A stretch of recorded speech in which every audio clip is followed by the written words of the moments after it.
buildings is paramount, and the federal government has to now try to see what they can do in the importation of building materials to make sure at least they increase the duty so that to encourage the local content here in Nigeria to be able to produce what we can use in our programs, in our housing programs nationwide.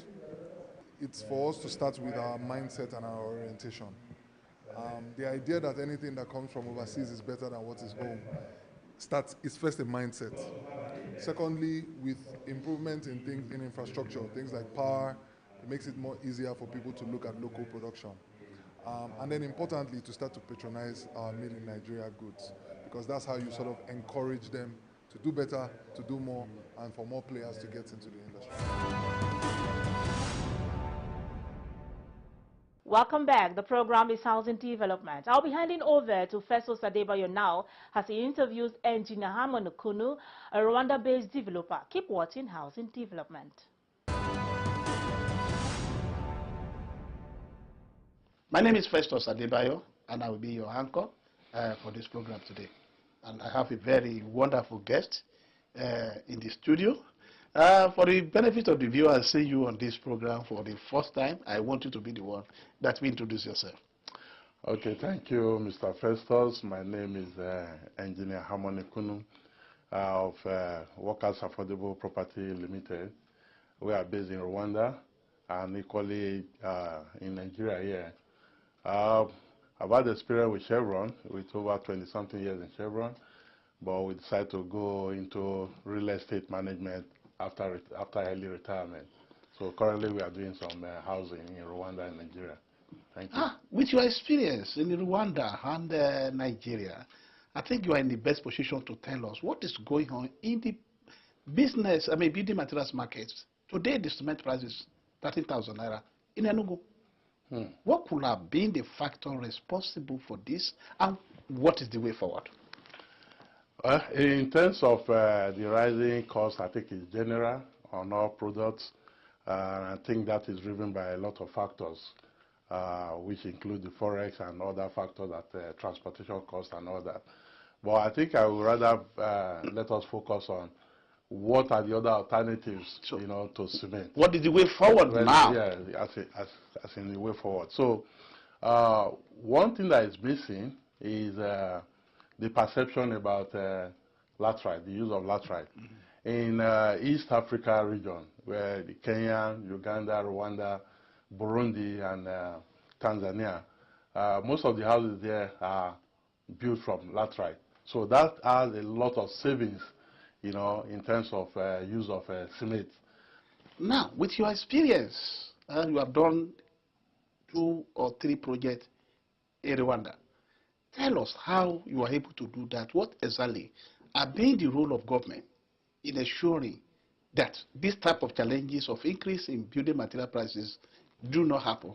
Some of the institutions there in Rwanda, they've done some research and came up with results. So in order to be able to make those products available, for example, the bricks, okay, so they have a brick manufacturing company in Kigali. Established by the government. Okay. So it's readily available. You can go in there with your truck, just like the way you go into a cement factory and buy 1,000 bags of cement, 100 bags of cement and all that. So you can drive into, they call it Roliba. Okay. So you can drive into Roliba factory and buy 1,000, 10,000, 5,000 bricks, to complete a bungalow or a 3-bedroom bungalow and all that. So it's readily available.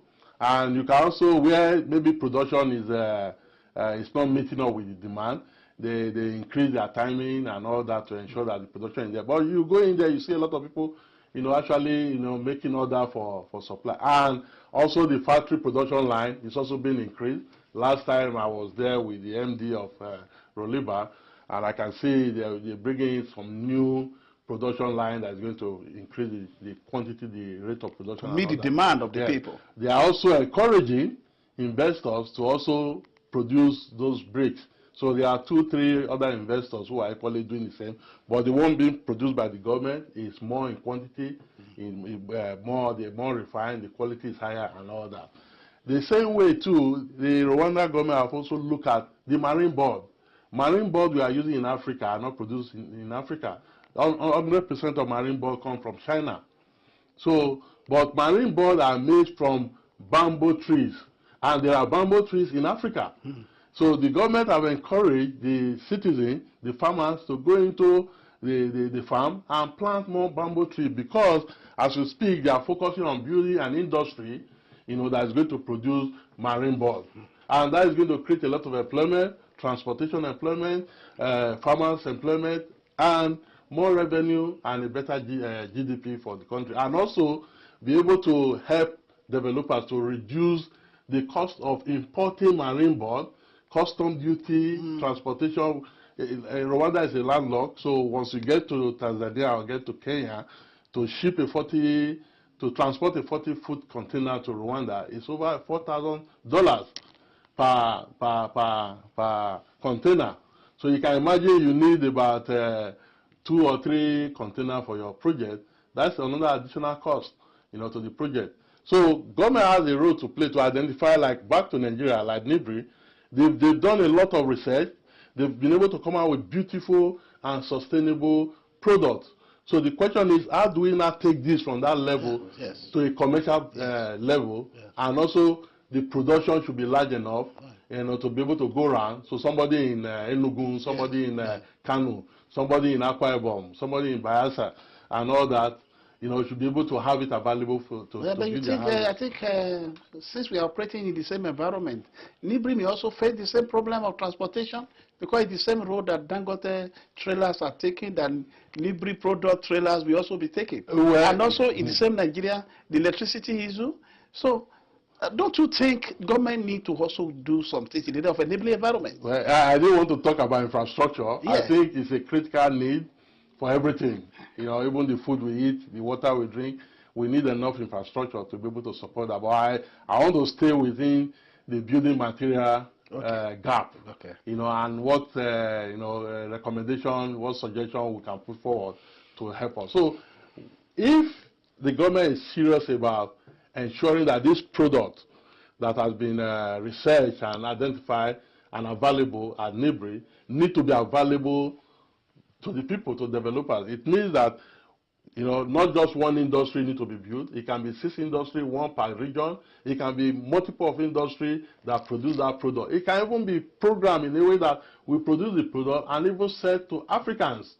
Because these are products that we believe it's already tested, so they are quality and they are it's a sustainable opportunity, and so with that volume of production, if we are targeting Africa, it's also a means of revenue, foreign currency into the country, and a lot of employment to the people. So government should avoid getting involved with building houses, and selling houses, marketing houses. That is not their core business. They should focus on making available the building material to be available at the cost that people can afford, and train, and also train the people, do a mass training to artisans on how to apply these NIBRI products, into building houses. So I think that should be the primary focus, and I believe there are some institutions here and there who can also support NIBRI to be able to achieve that. I think the present administration is working on in establishing building materials hub in about 7 geopolitical zones in the country, with the objective of creating employment. And we hope with that we can also, I hope with that we can also create another way of making our naira to get value. So by the time we can get a little bit of these products to be going outside the country. And then finally, I want you to make a final advice to developers, to some of our developers who may be watching us on this program now, that with the situation of building materials, this is what I want you to know, and this is what I want you to do. Because they will, at the end of the day, transfer the price, whatever they spend, to the buyer. Many, those people that really need the houses may not have their portability anymore. Let's have your advice. Okay, so my advice basically to fellow developers is, we cannot continue to do business the way we've been doing it. We must try get back to reality of things. We've been talking about cement getting to 11,000 naira, 13,000 naira. In 2018, back in Rwanda, we started buying cement at the cost of 15,000. As we speak right now, it's almost 20,000. And we've been able to sustain affordable housing because, we don't leave the entire project in the hands of glorified project managers, bricklayer that migrate from being a bricklayer to become a project manager. It doesn't work that way. We must now bring in our expertise whereby we need to sit down and look at the entire project and look at the pre-construction, construction, and post-construction. You don't have to put all costs on the building.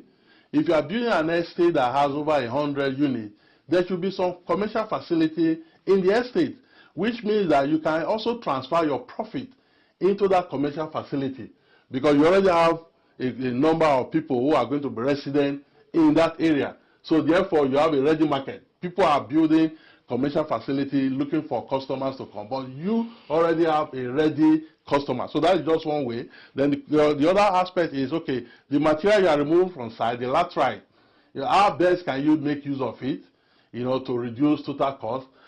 Your foundation, what will be the strategy, to be able to do that? And that is why the constructability review is very critical. There are 3 stages of constructability review.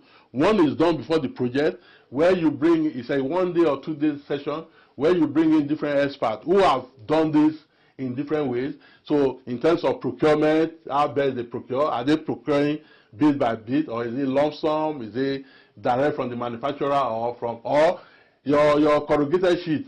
Why are you buying corrugated sheet from the market? You can, if you are building 1,000 or 500 to 1,000, you can have your machine on site where you produce your corrugated sheet. That's, that will come up during that constructability review when they are looking at your roofing system and looking at the volume of what you are going to do. So then there is also constructability review during just midway inside your construction to see, okay, what we say we're going to do, the method we're going to apply to reduce costs, to better the quality, and to also maintain schedule. Is it working? Okay, which ones are working? Which ones do we need to remove and introduce? You look at that. Then after the project, you do the last constructability review, which is what went well and what are we taking to the next project and all that. But unfortunately, somehow most developers, they actually have the money. They sit in the office. They expect the so-called bricklayer that has moved, upgraded to a project manager, to come get the money and use his initiative, to do that. And that ends up in a traditional way of construction, which will continue to depend on the cost of material in the market. So as the cement continue to rise to 20,000, 50,000, 100,000, they will continue to do their construction based on that. But for an experienced project management folk that understand project management, they look at alternative. Okay, what can we do without reducing the quality of the product? Because at the end of the day, there should be facilities, there should be equipment, there should be tools to test the strength of what you have done. So it's not like because you are doing it cheaper, then you are reducing the quality. No, there should be equipment to test.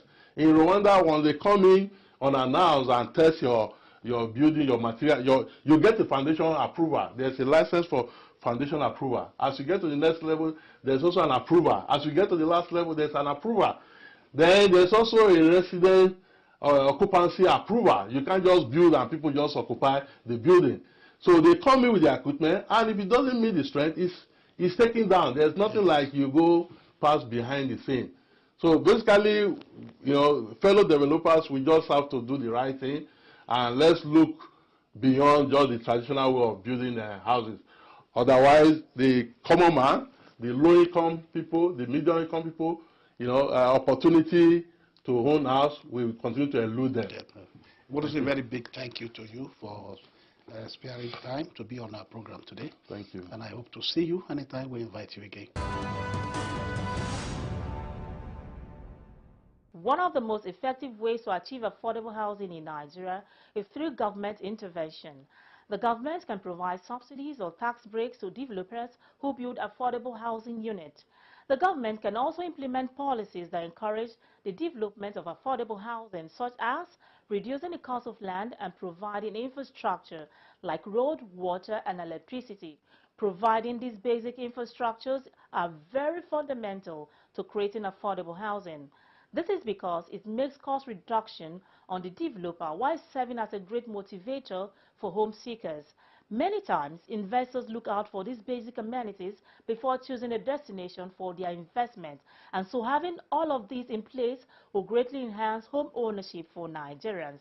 On that note, I call it a wrap on today's episode of Housing Development. Thanks for watching. I remain your housing diva, Fleur Ani. Bye for now.